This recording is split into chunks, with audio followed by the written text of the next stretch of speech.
Tous.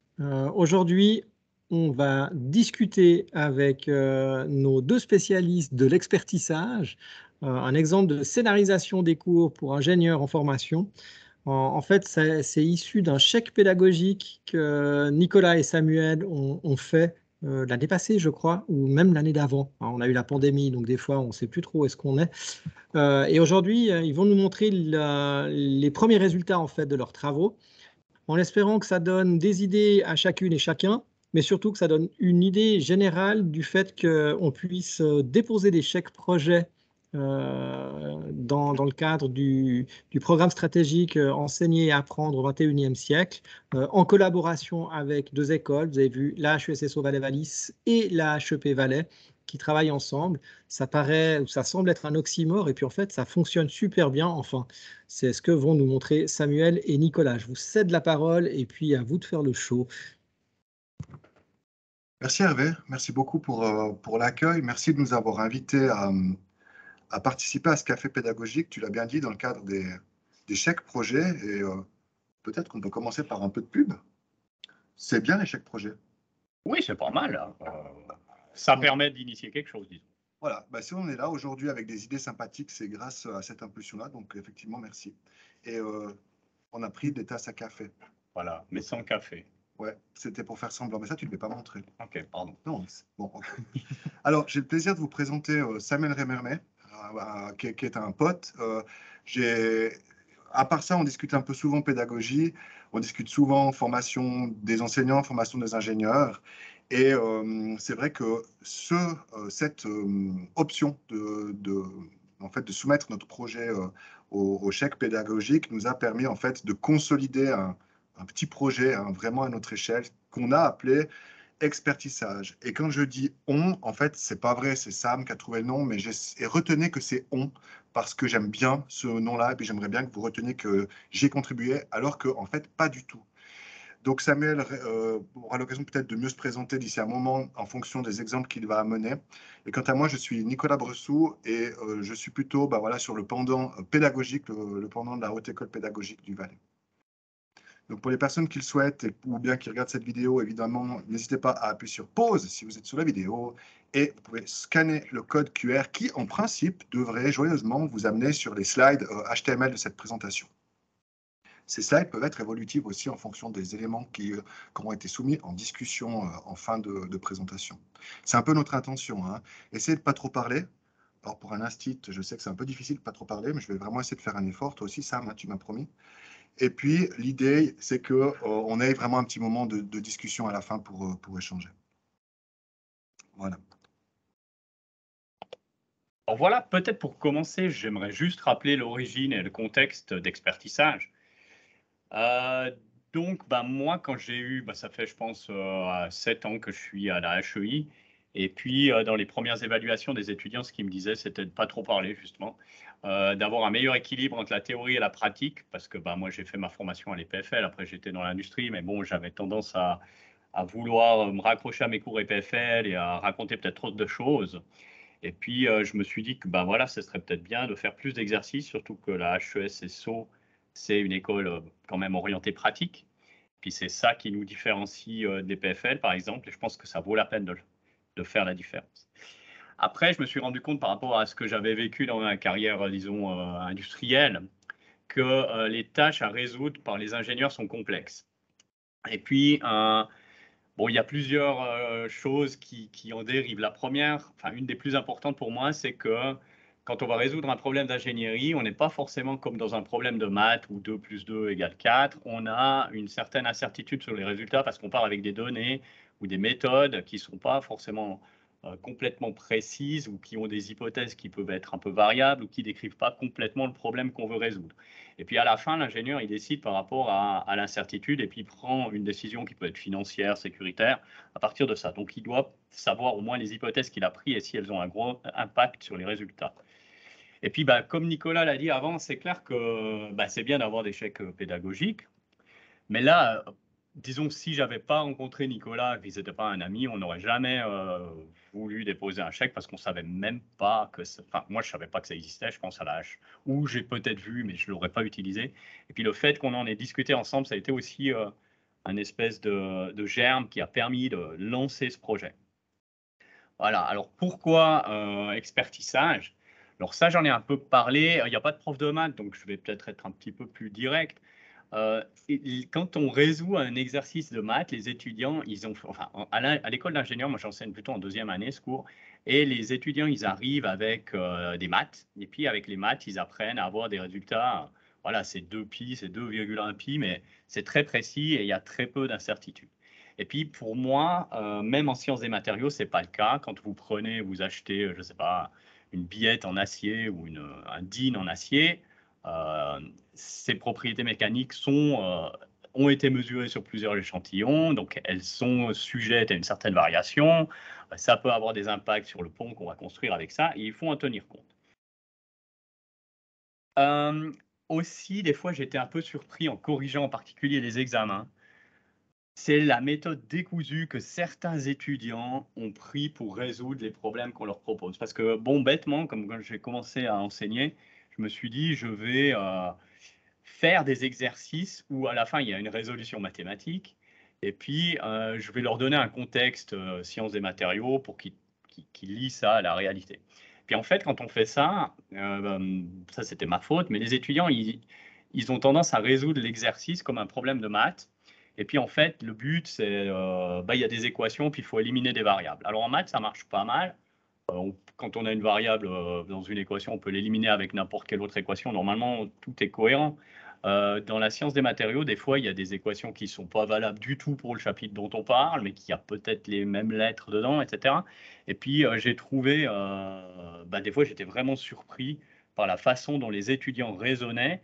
Et puis, typiquement, quand je corrige un examen, ce que j'essaye de faire pour avoir des points, des fois, pour les étudiants, c'est essayer de recomprendre le raisonnement qu'ils ont fait pour dire, ah, ils ont quand même compris quelque chose, ils ont fait le calcul comme ça, ils ont pris ces paramètres-là, puis voilà. Puis je me suis dit que j'avais un peu changé ça, c'est-à-dire que j'allais, on le verra après avec les logigrammes qu'on a utilisés, j'allais demander aux étudiants de me présenter un logigramme pour qu'ils m'expliquent de façon logique leur démarche, puis pas que ce soit moi qui doive la reconstruire. Et puis après, je me suis dit, bon, comme je discutais avec Nicolas, ce serait peut-être quand même bien de confronter ça à la théorie pédagogique. Et puis je suis allé le voir, et puis on a discuté d'un cadre pour tout ça.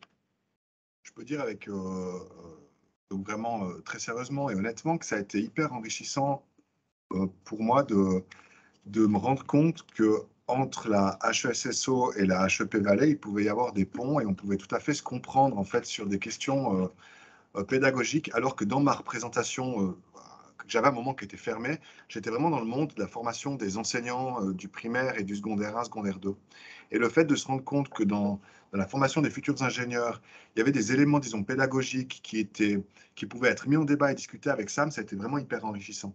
Et dans la partie qui suit, dans les 2 slides qui suivent, on va s'intéresser un petit peu au cœur pédagogique d'expertissage. Vous allez voir quelles sont les briques essentielles qui articulent, enfin qui constituent, si vous voulez, toute la fondation de ce qu'on propose dans ce projet. Alors, peut-être, bon, bien sûr, vous me pardonnerez d'être légèrement caricatural, mais le temps nous impose d'être un peu synthétique. Il y a 3 idées de base. Donc, vous avez une série de références en bas de slide. C'est des références qui sont cliquables si vous avez accédé au slide directement depuis votre navigateur web. Si on devait synthétiser le cœur pédagogique d'expertissage, peut-être qu'une des premières idées qu'on devrait admettre, c'est que une personne novice ne pense pas comme une personne experte. Il y a une nature qui est complètement différente. Quand on apprend à conduire, pardonnez-moi la banalité, mais on n'apprend pas à conduire sur une autoroute. D'abord, on apprend à conduire, si c'est mon cas, à la patinoire de montée dans un grand parking, si possible vide. Et puis, sur la glace, quoi. Sur la glace. Ouais, alors ça, tu sais que je n'ai pas fait des cours TCS, mais j'aurais dû, en parenthèse. Tiens, c'est une bonne idée, il faut que je note. Donc, en fait, on a besoin au début d'une guidance qui va nous permettre petit à petit de prendre de plus en plus de paramètres pour entrer dans la complexité. L'exemple de la conduite, il n'est pas si mal. Après, toute analogie a ses limites, mais la première fois que, je parie que ça t'arrive aussi, la première fois que vous êtes en train de conduire, que vous passez à la vitesse numéro 2, puis que vous tenez votre volant, puis que vous pensez aux distances, vous êtes en charge cognitive intense, voire en légère surcharge. Et si à ce moment-là, il y a un imprévu, une personne âgée qui traverse la route, eh ben, bim, vous vous arrêtez, vous êtes en surcharge, vous calez. Et ça, vous l'avez vécu, vous savez comment ça se passe. Et l'idée, c'est de se dire, un novice ne pense pas comme un expert, et une personne experte a pu automatiser des tâches qui libèrent sa mémoire de travail. Et l'idée numéro 2 est fortement en lien. Donc ça, c'est vraiment les travaux de Sweller qui ont mis ce concept en évidence. La charge cognitive, ça veut dire ces ressources cognitives que vous mangez quand vous devez, disons, réaliser une activité, eh bien, c'est un paramètre déterminant dans l'apprentissage. Nous, au niveau pédagogique, au niveau primaire ou secondaire 1, secondaire 2, on le voit bien. Quand vous demandez à des élèves de faire du multitasking, d'ailleurs, c'est valable pour les adultes aussi, ben, on se rend compte que là où il y a des tâches qui n'ont pas été automatisées, on ne sait plus ce qu'on doit faire, on ne sait plus quelles ressources allouer pour quelle tâche. Donc, la charge cognitive, ça a été une idée centrale qui nous a guidés durant tout le projet expertisage. Autrement dit, la gestion de cette charge. Et puis, le troisième élément, qui est peut-être la note optimiste, c'est que, en fait, le développement d'une pensée... Oui, tu as le droit de venir te montrer à la caméra. J'étais assis tranquillement. Ouais, mais tu ne vas pas aller boire le café pendant que je parle. Ouais. Reste concentré. L'idée, c'est que le développement d'une pensée complexe est enseignable explicitement. L'idée qu'on avait avec Sam, c'est que la formation d'ingénieur, c'est une idée qui vient de toi, la formation d'ingénieur, ce n'est pas juste une accumulation de connaissances ou un développement de certaines compétences, et l'entrée dans la complexité se fait quand on commence le travail, le vrai monde, le monde professionnel, où on prend vraiment de la bouteille. L'idée et le pari qu'il y a derrière, c'est que cet entraînement à développer une pensée complexe est enseignable explicitement. Et à travers le scénario pédagogique que Sam met en œuvre, on suppose, on a de bons indices de pensée qui permettent aux étudiants de développer des compétences justement liées à la pensée complexe. Expertisage. Vous avez compris le jeu de mots entre l'expertise et puis l'apprentissage, avec cette notion que l'apprentissage s'apprend. Si on devait, en 2-3 mots, présenter notre schéma, on dirait la chose suivante. Sur l'axe des X, vous avez le temps, par exemple un semestre de cours. Sur l'axe des Y, vous avez le développement de la connaissance que l'on veut intégratif. À droite, avec les flèches vertes et rouges, vous avez 2 activités qui reviennent de manière spiralaire tout au long du semestre. En vert, vous avez un exemple filet qui commence de manière simple et qui se complexifie. En rouge, vous avez un logigramme qui commencera de manière simple et qui va se complexifier. Et ce que vous êtes en train de percevoir, c'est que le module 1, qui va être le premier module que Sam va soumettre comme objet d'apprentissage à ses étudiants, eh bien, ne va pas être à un moment donné stoppé pour passer au modèle 2, il va être complètement intégré dans le module 2. Donc, dit autrement, on n'est pas dans une somme de modules dont le total serait évalué à une évaluation certificative, mais on est bien dans une multiplication, dans un fois et pas dans une addition, puisque dans le module 2, Sam réintègre complètement ce qui vient du module 1 avec les nouveaux apports du module 2 et de manière identique jusqu'au module N. Ensuite, et ce sera le dernier élément à propos du cœur pédagogique, dans chaque module, Sam va mettre le maximum d'énergie dans une guidance de plus en plus large au fur et à mesure du module. Donc, je m'explique. Pour démarrer le module 1, et là, vous avez le T en jaune. Alors, attends, Sam, je vais essayer d'utiliser notre super... Ça marche, t'as vu, ça marche. Ça marche. Vous avez le T en jaune, et le T correspond à la présentation théorique et les exemples d'application. Une des premières idées qui nous est venue, c'est que ça suffit d'utiliser du temps de cours, du temps de présence des étudiants pour raconter de la théorie. Donc, ce que ça m'a fait, c'est qu'il a énormément investi, il y reviendra sur des capsules qui permettent de faire du flip learning ou des classes inversées. Et vous connaissez bien ça, les étudiants arrivent en classe en ayant en principe, une somme de connaissances qu'ils vont devoir mettre en œuvre. Et ensuite, la mise en œuvre, elle se fait par étapes. Et là aussi, c'est un élément fort dans l'expertisage. Elle se fait d'abord par un exemple démontré par le prof, mais pas simplement démontrer voici comment il faut faire. On veut une vraie explicitation des techniques utilisées par l'expert qui est représenté par le prof pour aboutir à un résultat, disons, avec une certaine efficience, quoi. Et petit à petit, on va laisser les étudiants, c'est la partie G, aller dans des exercices guidés avec des régulateurs externes. Ça veut dire le prof va beaucoup être là pour exercer cette guidance. Et petit à petit, on va proposer aux étudiants des exercices autonomes avec des autocorrigés et une grande variation pour espérer faciliter un transfert et une généralisation des aptitudes qui sont en train de se consolider. Et ensuite, il y a un passage de palier et Sam peut refaire de même avec le module 2 qui, vous l'avez compris, réintègre des éléments du module 1. Ça, c'était la promesse de départ. C'était, mon cher, ce qu'on avait discuté une fois autour d'un verre de rouge, je crois. Oui, on n'était encore pas financé par Expertisage, par le projet. Non, on n'avait pas encore reçu des millions. Mais après, il y a eu des petits problèmes avec la mise en application et je crois que c'est toi qui vas en parler. Oui, alors c'est clair que, bon, Expertisage, déjà, ça, c'était la théorie. Après, il faut passer à la pratique. C'est pas forcément facile. Et puis, la pratique, je vais vous la présenter ici. Donc, ça, finalement, ce que vous voyez ici à gauche, c'est le, si j'arrive à trouver ma souris, c'est le slide que j'ai montré aux étudiants pour leur expliquer le projet. Donc, vous voyez en bas à gauche, malheureusement très en bas, que c'est des cobayes. Voilà, c'était des cobayes. Et puis, vous voyez ce que Nicolas a découplé comme différentes, comme différentes phases. Donc, le but, merci. Le but, c'était, on a des répétitions, donc les modules dont on a parlé avant, finalement, c'est des chapitres de cours. Et puis, on commence par une vidéo à la maison. Moi, quand j'étais à l'EPFL, il y avait un très bon prof qui nous disait « Lisez mon bouquin, le chapitre 1 à la maison ». Puis on arrivait, puis on n'avait pas lu, et puis ça ne marchait pas. Mais au bout d'un moment, on a commencé à lire. Maintenant, je me suis dit qu'on allait peut-être passer sur de la vidéo. C'était une envie aussi, donc on l'a fait. Après, on discute de ça en classe parce qu'il faut quand même répondre aux questions. Puis après, on a les exercices avec la gradation que Nicolas a montré. Et après, peut-être encore des exercices à la maison. Il y a une chose qu'il a montré avant, c'est le filaire. En fait, ce cours de matériaux, finalement, il explique toutes les possibilités de dégrader de matériaux, donc d'avoir des catastrophes parce qu'il y a une rupture de, je sais pas, d'une poutre en acier ou des choses comme ça. Et puis en fait, c'est toujours quelque chose qui s'agrège les uns à la suite des autres. Quand moi j'ai pratiqué cette technique d'analyse d'aptitude au service dans ma vie industrielle, on devait toujours imaginer du plus simple au plus compliqué et tout s'enchaînait. Donc l'histoire d'empiler les modules, c'était aussi une chance parce que c'était déjà ce qui était censé être fait. Puis l'idée, c'était de leur faire faire un logigramme qui puisse utiliser au cours de leur apprentissage et puis au cours du semestre, ils augmentent le logigramme, donc ils le complètent pour couvrir tous les chapitres qu'on voit là. Et puis finalement, à la fin, on a un projet. Et puis dans le projet, moi, je viens avec une norme d'aptitude au service. Et qu'est-ce qu'on trouve au début de cette norme? Un logigramme qui couvre tous les chapitres de cours, grosso modo, et qui leur permet de se comparer avec ce qu'il faudrait faire, ce qu'un ingénieur devrait faire pour évaluer l'aptitude au service d'une structure, par exemple. Et puis, ce qui est important, c'est là aussi que, en fait, quand un ingénieur utilise une norme, il peut l'utiliser, tout le monde peut l'utiliser, il faut savoir calculer, il faut faire ce qu'on a à faire, etc.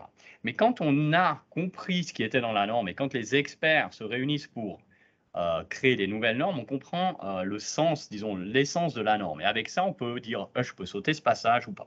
Donc ça, c'est quelque chose aussi qui m'intéressait de faire. Alors, comment ça s'est réalisé? Finalement, j'ai dû faire des vidéos. Je suis devenu un peu YouTuber pendant le Covid. Heureusement qu'il y a eu le Covid parce que c'était quasiment une heure de travail par minute de vidéo. J'ai aussi dû augmenter le nombre de séries d'exercices. J'en avais pas avant, il a fallu que j'en rajoute. Et puis, j'ai dû commencer à m'intéresser aux logigrammes et puis à les utiliser dans l'enseignement. Donc, on a juste expliqué aux étudiants que, voilà, les logigrammes, il fallait, par exemple, il y avait des logigrammes efficaces ou des logigrammes simples. Efficace, c'était par exemple ici, on répète une tâche pour traverser la route. Finalement, si on traverse 2 fois une moitié de route, c'est de répéter la même tâche. Nicolas a parlé aussi d'automatisation de certaines tâches avant. Je pense qu'en ingénierie, souvent, quand le prof y parle, il ne se rend pas compte que certaines des tâches dont il parle, ils disent il faut faire ça, puis en fait, les étudiants ne savent pas comment il faut faire ça parce que le prof n'explique pas. Lui, c'est un réflexe. Pour les étudiants, ce n'est pas encore un réflexe. Donc après, on s'est adapté au Covid. Ça, je ne veux peut-être pas trop en parler. L'avantage, c'est que comme les vidéos étaient là, on faisait tous les cours. Alors au début, je voulais faire les exercices individuellement. Et puis ça, c'est impossible sur Teams. Alors je me suis dit, on va faire juste par groupe. Et comme ça, j'avais des étudiants dans des salles sur Teams, ce qui fait qu'ils avaient les caméras ouvertes et qu'ils parlaient, que moi, je débarquais dans le milieu, et puis qu'on discutait, on améliorait l'interaction entre le prof et les étudiants. Voilà. Au début, j'avais proposé une solution de travail individuel avec des pairs pour aider les autres, mais bon, c'était trop compliqué, ils n'ont pas compris. Si on regarde maintenant la partie pratique, alors c'est clair que pour mesurer les résultats, c'est pas facile parce que déjà, il n'y a pas beaucoup d'étudiants à l'école d'ingénieurs. En plus, on était dans des conditions qui étaient bizarres, donc c'est difficile. Ce que je peux montrer, par contre, c'est ici, vous voyez une comparaison entre un exercice que j'ai donné avant expertissage et le même exercice que j'ai donné après expertissage. Alors déjà, on voit, grosso modo, c'est des réservoirs sous pression. On va se poser la question, est-ce qu'ils vont péter ou pas? Pourquoi? Quelles sont les causes de défaillance? Ça revient au chapitre de cours, etc. etc. A priori, on ne voit pas trop de différence, sauf que dans le deuxième exercice, on parle de pas que d'un réservoir, on parle de plusieurs réservoirs, et puis ils partent avec des états différents. Et puis, on se pose la question comment ils vont se dégrader. Alors, pour moi, l'exercice de droite est beaucoup plus complexe. Donc, l'exercice après expertissage est beaucoup plus complexe. Et ça, je veux le montrer juste en présentant le corrigé. Bon, avant le corrigé, c'était juste enfin, moi, je donnais un corrigé, c'était il y a juste une réponse, quoi, comme un exercice de maths. On va dire, bah voilà, le réservoir va pouvoir tenir encore 23 ans et 2 semaines. À droite, vous avez le résultat, enfin, c'est mon corrigé du résultat que je demande aux étudiants. C'est OK, on passe par calculer la durée de vie d'un réservoir dans des conditions bien particulières. Mais après, on doit généraliser un ensemble de réservoirs en partant des conditions de base qui sont, vous avez ici Amax, donc c'est la taille d'une fissure, et puis l'épaisseur actuelle du réservoir. Et puis en fait, en fonction du temps que le réservoir va devoir supporter ou vieillir, vous avez des combinaisons de paramètres qui sont OK ou qui ne sont pas OK. Donc grosso modo, l'étudiant, à la fin, il doit pouvoir construire ce graphe qui dépend de l'état du réservoir actuel, de la vitesse à laquelle il se dégrade, de 2 modes de défaillance. Et c'est donc beaucoup plus compliqué que ce qu'il faisait avant, à mon avis en tout cas. Et puis maintenant, si on regarde l'impact des logigrammes, alors là, vous avez un exemple qui est assez marquant. Vous avez à gauche, pour moi, il n'y a pas de logigramme. C'est-à-dire que c'est un étudiant finalement qui a eu beaucoup de mal à comprendre. Il a essayé, ici on voit, il a essayé de décrire une suite de tâches, il a fait des règles de 3. Donc je parlais de ces étudiants qui se rapprochent des formats et qui se disent, OK, j'ai une équation, je vais essayer de la bidouiller, de la modifier un peu, puis peut-être ça va me permettre de répondre à la question du prof, mais sans penser à qu'est-ce que c'est la question du prof. Le réservoir, on en parle. Là, c'est exactement l'exemple que vous avez avant, c'est le réservoir. Donc voilà, là, pour moi, je ne peux pas voir une méthodologie là-dedans et je suis obligé d'aller la rechercher moi-même. À droite, vous avez le logigramme d'un autre étudiant qui permet de résoudre ce problème-là. Donc, je ne vais pas rentrer dans le détail, mais on voit les valeurs qu'on a au départ. Là, vous voyez, il y a 2 valeurs, je les remarque maintenant, qui ne rentrent pas en compte parce qu'elles sont vues dans un chapitre précédent, et puis là, on n'en a pas besoin. Et puis tout ça se combine, et puis finalement, on arrive à la réponse. Donc, on voit ce qu'il calcule, on voit pourquoi. Et puis, moi, je trouve ça intéressant parce que là, il y a une logique, je peux dire, mais vous n'avez pas tenu compte de ça alors que ça pourrait arriver. Si on va plus dans le détail, alors là, j'ai beaucoup d'exemples. Si je regarde pour une tâche donnée, donc à un moment donné, il faut se poser la question de la vitesse de corrosion. Et puis là, vous avez la réponse que j'attendrais généralement, c'est qu'il y a une épaisseur maintenant. On sait l'épaisseur à la mise en service, donc il y a 20 ou 30 ans, puis avec ça, on calcule la vitesse de corrosion. Puis je me dis, bah tiens, là, c'est un étudiant, il a tout détaillé. Puis des fois, je me dis, moi, même, pourquoi on détaille tout? Puis par exemple, si je vais voir un autre étudiant, comme celui-ci, il me met juste ce qui rentre et il calcule en fait le temps qu'il faut. Enfin, il devrait calculer la vitesse avec ça. Alors je me pose la question, est-ce que déjà j'ai vu qu'il avait compris le raisonnement qu'il devait faire, donc je suis content. Après, je me pose la question, est-ce qu'il a tout automatisé ou est-ce qu'il a juste un problème à résoudre cette tâche? C'est ce que je me disais, c'est un peu une boîte noire. Comment tu fais pour savoir s'il a compris? Alors là, en fait, je n'ai pas compris en regardant juste cette partie-là. Je me suis dit, il automatise. Parce que moi, je fais souvent ça. On dit, le problème est simple à résoudre. Il faut faire ça. Et puis, comment il faut le faire mathématiquement, des fois, ça ne me regarde même pas, hein. C'est plus un problème pour les étudiants. Mais ici, si je regarde l'ensemble de son logigramme, eh ben, on voit que le reste est plutôt bien détaillé avec des calculs, comme ici, ouais, monte un peu là, sigma égale, voilà, il y a des équations. Et puis, il y a juste une partie qui n'est pas bien détaillée. Et ce que je trouve, enfin, là, cette partie du calcul de diminution de la vitesse de corrosion, je trouve vraiment intéressant qu'il ne sait peut-être pas la calculer, mais au moins il sait ce qu'il a besoin, qu'il en a besoin pour la suite de son raisonnement.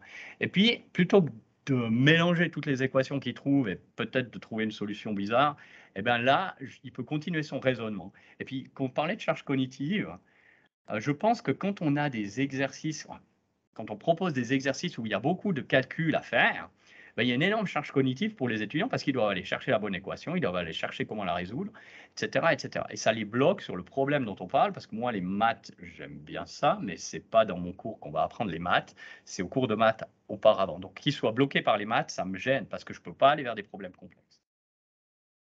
Alors, voilà pour ces exemples. Donc, si on revient, bon, finalement, je vais parler quand même d'un effet collatéral parce que j'ai dit, bon, bah, on a fait passer beaucoup de temps à préparer des vidéos. Alors, bah, à la HEI, moi, j'ai une classe de grosso modo 20 et puis l'année d'après, une classe de 8 à ce cours. Et cette année, ouais, on n'a eu que 2 années. Et puis là, j'ai juste placé un petit récapitulatif des statistiques sur YouTube, donc à fin avril. Vous voyez, il y a 32 000 vues. C'est pas énorme, je ne suis pas monétisable encore. Mais ce qui est intéressant, c'est de voir que finalement, sur ces 32 000 vues, bah, c'est quand même sacrément plus que le nombre d'étudiants qu'on a. Et puis, on voit aussi qu'il y a d'autres bassins d'étudiants potentiels parce qu'on a très peu de Suisses finalement qui regardent. Il n'y a que 5,9%, puis beaucoup qui viennent de France ou du Maghreb.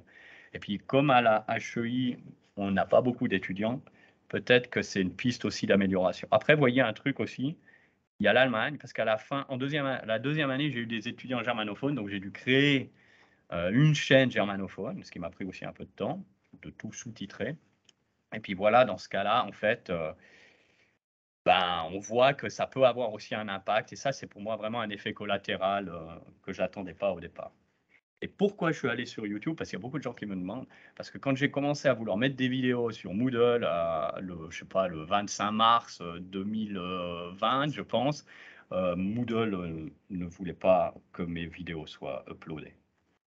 Voilà. Alors, pour finir, j'aimerais présenter 2-3 perspectives sur la suite. Alors, il y a des choses, bon, il y a pas mal de choses que je n'ai pas faites par rapport à ce que Nicolas, qui est quand même la tête pensante de ce projet, avait dit au départ. Vous voyez la tête pensante, hein, tout le reste a disparu. Ça marchait bien l'entraînement, c'est pas mal. Donc, il a une veste verte. Il est content, il l'avait acheté pour ça. Je ne sais pas si ce sera remboursé par la HEP. Il faudra qu'il fasse une demande de crédit supplémentaire. Donc, ouais, alors pour les perspectives, un truc que je n'ai pas fait et que je regrette et que je vais essayer de faire dans les années suivantes, c'est j'ai pas vraiment défini des exercices d'examen dans lesquels je posais la question, enfin, d'où la réponse aurait dû être un logigramme. En fait, comme les étudiants, je me suis un peu raccroché aux maths. Je me suis dit, si je fais ça, ça va être un choc un peu trop grand et puis ça risque d'être un problème, donc je n'ai pas osé tout de suite. Un autre truc qu'on pourrait faire, et finalement, j'ai recueilli pas mal de ces logigrammes sur des exercices et puis typiques, et puis entre des années différentes, des étudiants différents. Et puis, ce que je pense qui est important, surtout au niveau pédagogique, donc c'est peut-être aussi pour Nicolas, il faudrait qu'on essaie d'évaluer les réponses des étudiants en fonction de la complexité du logigramme. Pas que le logigramme doit vraiment être compliqué, parce qu'un logigramme compliqué, ça veut dire que la pensée n'est pas forcément simple, peut-être aussi que la question est compliquée. Et là, je pense que ce serait intéressant de regarder ça un petit peu avec plus de recul pour essayer d'en tirer quelque chose. Et puis, il y a une chose que je n'ai pas pu faire en deuxième. On vous a beaucoup parlé de l'incertitude. Et c'est clair, bah voilà, dans les paramètres que vous voyez rentrer dans les logigrammes qu'on a vus précédemment, il pourrait y avoir des incertitudes. Et puis dans les méthodes aussi. Et puis en fait, ça, en deuxième année, je n'ai pas encore eu le temps de leur dire, voilà, maintenant j'aimerais que vous évaluiez l'incertitude de votre résultat. Parce que finalement, un ingénieur, quand il fait un projet, le projet il a un certain prix. Et puis, il y a un prix aussi pour le risque que le projet ne se réalise pas. Et ce prix-là, il est caché dans l'incertitude. Et puis, j'aurais aimé qu'il le fasse, mais ça, bon, après, il faut voir aussi le nombre d'heures que j'ai. Donc, je le fais plutôt en troisième année avec les mêmes étudiants. J'essaie de leur poser ce genre de questions, mais il faudrait que ce soit tout intégré et ce serait mieux. Donc, voilà pour les perspectives. On avait prévu de parler une trentaine de minutes. On souhaitait que le café pédagogique, enfin ce café pédagogique vous donne la possibilité de pouvoir aussi peut-être amener des éléments de réflexion. Et c'est aussi quelque chose qui compte pour nous, hein. C'est cette idée que, en fait, dans notre tête, expertissage ne s'arrête pas à ce moment-là où on vous présente, disons, ce premier délivrable. On a envie d'aller plus loin. Et puis, on est dans une phase où on peut encore faire bouger certaines lignes. Donc, ce serait avec grand plaisir qu'on accueillerait des questions ou des commentaires sur le projet. On est mal assis à l'âge. Alors oui, mais on a tout investi pour les lumières. Pour les chaises. Il n'y a pas trop de soleil à Saint-Maurice, non. Voilà, merci Hervé, tu as rouvert la caméra et le micro. On peut peut-être te donner la parole. Puis, oui, merci. Merci pour cette présentation sympathique et détendue. Non, mais on voit bien l'articulation entre la théorie et la pratique. Et puis, on voit bien aussi cette articulation entre deux camarades et deux écoles. Si vous n'avez pas de camarades dans d'autres écoles, vous n'hésitez pas à aller vers vos conseillers pédagogiques de proximité. On fait les marieuses si besoin pour justement trouver les bonnes personnes. J'aimerais tout de suite ouvrir les questions à l'Assemblée. S'il y a des questions, n'hésitez pas. Sortez du bois, s'il vous plaît. On est très content de raconter encore des choses, hein, mais tu doutes. Alors, oui, moi j'aurais une question. Merci Vincent. Merci beaucoup pour votre présentation. Très très intéressante, très dynamique et avec les effets spéciaux impressionnants. Je me demandais, pour arriver à ce résultat auprès des étudiants, est-ce que vous avez pu utiliser votre démarche incrémentale, comme vous l'avez montré, le cadre théorique ou l'ambition théorique du départ, comment elle a pu vous amener à ce résultat? Alors, la démarche incrémentale, elle existe. Ça, c'était quelque chose qui, dans un cours de matériaux de ce type-là, on est obligé de passer par cette démarche incrémentale. Les chapitres sont liés les uns aux autres et basés les uns sur les autres. Donc ça, c'était pas très dur, mais c'était aussi un bon point de départ entre Nicolas et moi parce que c'était comme ça. Donc évidemment, et ça j'adore parce qu'il y a toujours des exercices où, même si on est au chapitre 5, la défaillance peut être due au mode qui a été vu au chapitre 1 et les étudiants doivent le voir parce que quand ils seront sur le terrain, ils pourraient avoir le même genre de problème, quoi. Après, clairement, peut-être si je peux rajouter sur le plan du design de recherche, parce que ce que vous, effectivement, j'imagine qu'il y a ça en creux de la question de Vincent, au niveau du design de recherche, on n'a pas pu aller là où on voulait. Ça veut dire que quand on a effectivement posé, je ne dois pas dire modèle, mais disons ce schéma, quand on a posé ce schéma, l'idée c'était vraiment de pouvoir avoir des variables quanti à mesurer, des variables quali, tu les as évoquées, notamment celui sur la complexité du logigramme, et on n'a pas pu faire une implémentation qui était rigoureuse. Ça veut dire que ce qui s'est passé, c'est le fruit, c'est des inputs qu'on a eu par rapport à expertissage, c'est le fruit de la situation Covid qui a été, avec toute proportion gardée pour les gens qui ont souffert, qui a été une opportunité d'accélérer les éléments chez toi, mais qui ont aussi amené le projet dans certaines directions. Donc au final, je ne serais pas en position de pouvoir être précis sur l'impact sur les variables qui nous intéressaient. Et c'est pour ça qu'on aimerait continuer. On aimerait comprendre un petit peu plus finement comment cette histoire-là, ça marche.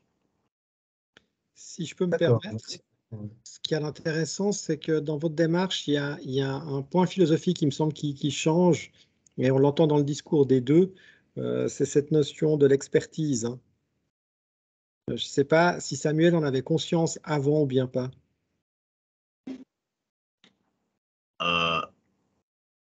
Je vais te tendre la perche. Traduit. Non, mais c'est... Non, mais est-ce que... Non, mais j'ai compris expert, au niveau de l'expertise qui a changé entre ce que j'en pensais au début et à la fin du projet, c'est ça? Non, l'expertise dans le sens, j'ai une pensée experte en tant qu'enseignant versus la pensée novice de mes étudiants. Non, alors moi, c'était... j'ai pas entendu la fin parce que j'ai pas écouté, mais si tu peux juste répéter. Cette différence entre la pensée novice de l'étudiant et puis la pensée experte de l'enseignant. Ouais, alors c'est pas vraiment prof-étudiant pour moi. C'était plus par rapport à l'utilisation de la norme. dans la construction, en ingénierie, généralement, il y a des normes qui sont suivies et qui peuvent être suivies quasiment par tous les ingénieurs. Et puis finalement, le résultat, c'est que la plupart des choses qu'on construit tiennent debout. Après, il y a la question de comment on peut interpréter cette norme. Et pourquoi? Parce que c'est clair que si on lit, on va devoir calculer 50 facteurs de sécurité, et puis ils vont tous valoir 1 ou 0. Donc on se dit, mais pourquoi on fait ça? Mais si on a la théorie qui sous-tend la norme, donc ici la science des matériaux, on comprend pourquoi on doit faire les démarches, enfin les différents calculs qu'il y a dans la norme, et on commence à se l'approprier et à dire, voilà, ça c'est le chapitre sur la déformation plastique, moi je suis en train de faire du fluage, je ne m'intéresse pas à ça, je saute le paragraphe et je peux le sauter, et voilà. Et c'est ça pour moi la différence entre un ingénieur qui appliquerait la norme et puis un ingénieur qui comprend la norme. Et c'est ça la différence entre expert et disons, novice ou ingénieur, pas tellement entre le prof et l'étudiant. Peut-être si je peux l'expliciter en une phrase, comme je l'ai compris aussi à l'origine, en sachant que vous le savez, j'ai aucune compétence en ingénierie des matériaux. L'idée, c'est que dans le cursus, tu me contredis, hein, dans le cursus de base, c'est-à-dire notamment les cours que les étudiants ont en sciences des matériaux, non seulement on s'occupe à ce que les étudiants développent des connaissances du métier de l'ingénieur, mais en plus, on va expliciter une entrée dans la pensée complexe qu'on ne délègue pas au monde professionnel. L'idée, c'est vraiment de faire ce travail pédagogique pour permettre aux étudiants, alors on pourrait parler dans le champ pédagogique, Hervé, de la métacognition, de ces compétences-là, de l'apprendre à apprendre, ou voilà, cette pratique réflexive, d'avoir conscience qu'à un moment donné, je suis dans l'incertitude, d'avoir conscience de quel schéma je peux utiliser, et ce n'est pas juste des connaissances qu'on applique, c'est un développement de pensée complexe. En tout cas, c'est le cœur de du pari qu'on fait avec l'expertisage. Très bien. C'est un peu ce que dit Willy Gann dans son bouquin sur pourquoi les enfants n'aiment-ils pas l'école. La capacité justement à bien faire cette distinction. Amener du complexe, mais en sachant que la personne en face de moi est novice, quoi. Donc il va falloir l'étayer, quoi. Ouais, tout à fait. Et c'est une ressource qui a été précieuse en amont. Tout à fait d'accord. Ouais. D'autres questions? Je suis désolé d'avoir interagi. Alors, est-ce que je peux me permettre de prendre un nouvel éclairage sur votre présentation? Merci beaucoup. Effectivement, elle était dynamique, peut-être juste au niveau, je ne sais pas si c'est la même chose chez vous, mais j'imagine que vous êtes un peu flou maintenant chez nous, alors que la liste des participants est complètement nette. Je ne sais pas si c'est lié au système, qu'importe. Félicitations, 32 000 vues sur, sur des vidéos. Donc moi, je les ai regardées, je ne connaissais pas la chaîne, bravo, parce qu'on a fait une enquête technopédagogique dans toute l'école, et effectivement les demandes pour l'école, la HEI, pas l'école d'ingénieur, mais la haute école d'ingénierie en fait, sont assez traditionnelles dans le type d'enseignement, plutôt frontal, plutôt avec un tableau blanc, j'exagère un petit peu ma peine, plutôt synchrone, etc. Et on voit, enfin j'ai regardé un peu les commentaires en diagonale, c'est extrêmement bien perçu. Et c'est de dire que je vois l'effort et je vois l'expertise aussi qui est derrière la vidéo. Donc, une construction, il y a un scénario pédagogique, il y a une mise en forme. Voilà. Donc, je veux bien croire qu'on c'était le ratio, chaque minute égale 1 heure. Mais je pense que ça vaudrait la peine de nous partager aussi cette création-là, parce que je pense que tout est lié. En fait, les vidéos sont d'une telle qualité que ça doit aider aussi dans l'apprentissage. Oh, merci déjà, c'est sympa. Parce que, ouais, je pense qu'il n'y a pas grand monde qui s'est rendu compte de tout ça. Si on commence pas à faire des vidéos, voilà. Après, bon, il y a eu ma femme, elle s'est rendue compte, je pense, par contre. Parce que c'est clair qu'à un moment donné, entre commencer en prenant des PowerPoint et puis faisant une capture d'écran de ce qu'on est en train de dessiner dessus avec la tablette, et puis d'enregistrer sa voix en même temps. Et puis là, on a la chance maintenant aussi à la HEP, je crois, d'avoir. Enfin, moi, j'avais acheté la suite Adobe Cloud, parce que à un moment, il faut des outils, quoi. Je veux dire, moi, j'ai vu des fois des PowerPoint commentés, mais je pense que les étudiants, ils préfèrent quand même le prof qui parle sur les PowerPoint, quoi, plutôt qu'un truc enregistré et repassé d'année en année. Donc, ouais, il y a un monstre, il y avait beaucoup de boulot, mais en même temps, ça m'a fait plaisir. Mais c'est clair que ma femme, elle a dit, ouais, elle a vu aussi que j'étais passionné, donc ça, c'est bien. Mais elle a vu que j'ai beaucoup bossé. Puis, il faut avoir du temps pour ça. Et à la HEI, on n'a pas tout. À la HEG, c'est un peu pareil, hein. Il y a des projets qui doivent aller, donc c'est pas toujours facile. Mais oui, je vous le donnerai volontiers. On peut parler de ça une fois, oui, ou vous présenter ça une fois. Par contre, il faudrait que je réfléchisse comment le faire. Mais peut-être, je pense que ça vaut la peine, et là peut-être que c'est pour un prochain café pédagogique, c'est peut-être pas nécessaire que ça fasse partie de cet enregistrement, mais le premier choix, la première phrase de dire j'ai pas été sur Moodle, j'étais sur YouTube, on a tous dû réfléchir par nous-mêmes et aller à ces décisions-là. On a essayé SwitchCube, ça marchait pas, et YouTube en fait finalement, c'est souvent décrié, c'est Google, c'est ce qu'on veut, mais à partir du moment où c'est nous les créateurs du contenu, je veux dire, on a quand même l'opportunité de décider de ce qu'on en fait. Et finalement, moi j'ai aussi dirigé les enseignants qui voulaient le faire sur cette plateforme pour la simple et bonne raison qu'on en maîtrise les droits. C'est-à-dire qu'à un moment donné, on peut dire, voilà, c'est tout le monde a accès, ou seulement ceux qui ont le lien, ou etc. Et ça, c'est quand même très avantageux parce qu'effectivement, il y a des sujets qui changent moins dans la vie normale que d'autres. Par exemple, les maths, c'est assez stable. Pour moi, c'est le mythe des maths qui ne change pas trop. Je veux dire, quand on donne des formations, moi, je suis dans le marketing digital, elles ont une durée de vie assez bof, mes vidéos. Donc, je veux pouvoir les enlever quand elles deviennent périmées, en fait, par exemple. Donc, le fait que le créateur ait la complète maîtrise de ce qui se passe, c'est déjà un très gros point positif. Et alors, moi, je dis bravo de l'avoir ouvert au monde, hein, si on peut dire ça comme ça, parce que, voilà, ça c'est la personne, ça demande une humilité quand même, parce qu'on sait qu'on va être regardé, jugé, etc. Mais aussi, ça veut dire qu'on partage, on est dans une démarche d'ouverture de l'éducation qui est extrêmement intéressante. Ok, bah merci. Bon, à partir du moment où on fait le clown en classe ou à la maison, je pense que ça change plus grand-chose. Non, mais je veux dire, si on veut pas... À un moment, je pense pas que j'adore me mettre en scène, mais à partir du moment où on est en classe, on est plus ou moins en scène. Et puis après, franchement, je pense que pendant le Covid, c'était impressionnant de ne pas avoir de retour. Parce que quand on fait au moins rigoler les gars, ou même qui disent, bon, il a l'air complètement stupide avec sa veste verte, le prof, par exemple. Un truc comme ça. Là, je veux dire, on a un réactif. Et de ne pas avoir de réactif pendant les nombreuses heures de cours qu'on a données, c'était quasiment le pire. Alors, autant faire une vidéo, et puis au moins là, on voit que les gens la regardent, quoi. Oui, effectivement, un petit retour aussi sur les YouTube. Excellente plateforme, malgré tout ce qu'on en dit. Effectivement, ça peut être décrié sur certaines choses. Mais aujourd'hui, on est aussi dans l'ère de l'open science, de l'open education. Et je pense que on a tout à gagner, tout à y gagner que de montrer ce qu'on fait sans forcément tout montrer.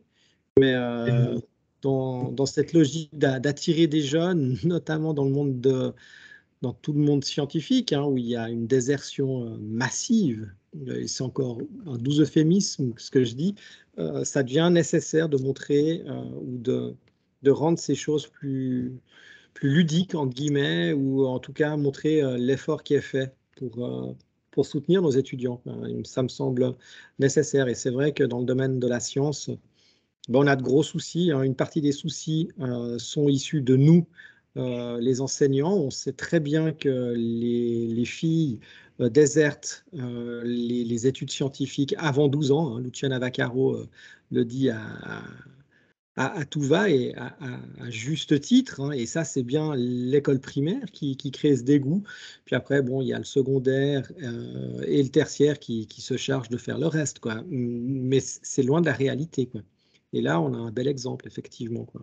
Autant en profiter et le souligner, quoi. Merci. Et puis bon, on arrive au bout. Merci à vous, en tout cas, de nous avoir offert cette opportunité parce que je l'ai dit en introduction, mais je suis très sérieux. Ces chèques innovation nous ont permis de passer la discussion du dimanche au brunch à quelque chose de concret qui n'est pas encore abouti. On se rend bien compte que si on veut mesurer ça, on doit aller plus loin. Mais c'est quelque chose d'intéressant, en tout cas, pour nous. Alors, le point, c'est que le chèque n'a pas vocation à arriver à quelque chose de complètement abouti. Mais si au moins on a mis le feu à la maison, Nicolas et Samuel, et puis que vous êtes obligés de la reconstruire, nous, on a tout gagné. Et puis vos étudiants aussi. Je crois qu'on peut dire ça comme ça. Vincent, tu voulais réagir?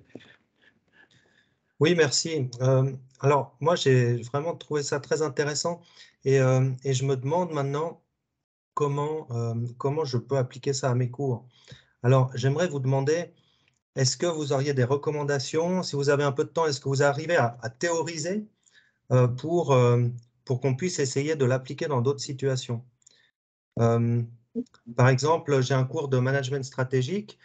Je fais travailler mes étudiants sur des cas d'entreprise et à la fin, donc j'ai bien aimé votre exemple, à la fin, je leur donne 15 entreprises et j'essaie de les faire s'abstraire de la situation singulière pour essayer de réfléchir à un modèle de pensée qui permettrait de s'appliquer ou de faire des choix et qui me montrerait qu'ils sont capables de faire des choix en fonction de la pluralité des situations.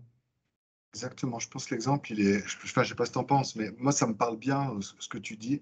L'idée, c'est vraiment d'extraire ce qui va être essentiel pour pouvoir prendre une décision, une orientation, en sachant comment discriminer les informations que je reçois, comme tu l'as dit. Le moment pour le théoriser, il y a on a eu la chance, alors là je le dis parce que c'est une très grande fierté, on a eu la chance de collaborer avec André Tricot sur la préparation d'expertissage. On ne l'a pas mentionné jusqu'à maintenant parce qu'on n'a pas encore abouti où on voulait aller en termes de délivrable, en termes de publication ou autre. Mais pour nous, André Tricot, Manuel Musial sont des gens extrêmement intéressants dans le monde francophone. Ils ont écrit un précis d'ingénierie pédagogique et ce précis d'ingénierie pédagogique utilise comme cœur théorique cette théorie de la charge cognitive comme donne de base qui doit en fait piloter tous nos actes d'enseignement au service des apprentissages des étudiants ou des élèves. Et ils ont plein d'exemples dans plein de domaines différents. Alors peut-être pas dans le management, mais ça va de la formation d'adultes, formation d'ingénieurs, école primaire, etc. Et puis si tu veux t'agripper à quelque chose de théorique qui tienne la route, c'est le précis d'ingénierie pédagogique de ces deux auteurs-là. Et puis pour le reste, c'est un café, mais dans le vrai monde, ensemble, à Saint-Maurice ou Sion ou ailleurs, et puis on peut poursuivre l'aventure dans d'autres secteurs, quoi. D'accord. Oui, merci beaucoup, volontiers. Ouais. J'aimais bien la référence à Monsieur Tricot pour faire de l'expertissage. Et c'est bien joué. Voilà, tu vois, ils ont compris. Mhm. Et pourtant, on n'a pas pensé à expert, mais voilà, les choses voilà.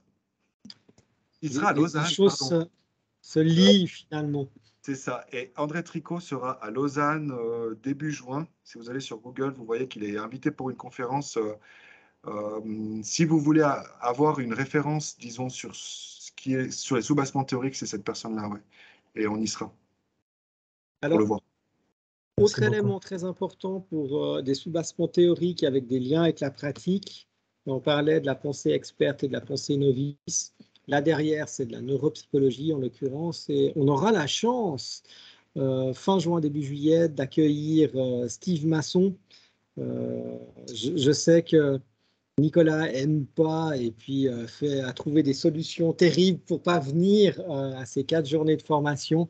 Alors, je sais qu'il est en congrès, il m'en veut de l'avoir mis à cette date. Mais là, on a quelqu'un qui sera à Sion, à l'école d'ingénieurs, qui va nous parler de comment fonctionne un cerveau et comment est-ce qu'on peut utiliser le fonctionnement d'un cerveau dans son enseignement. Mais Donc, ça, c'est quand? le 1er juillet, 4 juillet, 5 juillet. Donc, c'est jeudi, Ok. vendredi, lundi, mardi. La com part après-demain. Ouais, il faudra que. Ah, il n'y a pas eu la com, ok. D'accord. il y a eu la com à la HEP seulement, Ok. mais ceci dit, on en profite aujourd'hui pour en parler et en reparler, puis avoir une image qui est conservée de Nicolas qui fait la tête parce qu'il ne peut pas venir. Ouais, je vais aller juste pour l'embêter. Excellent choix. Masson, c'est une excellente opportunité. Je suis très jaloux de ne pas pouvoir assister à la conférence. Ouais.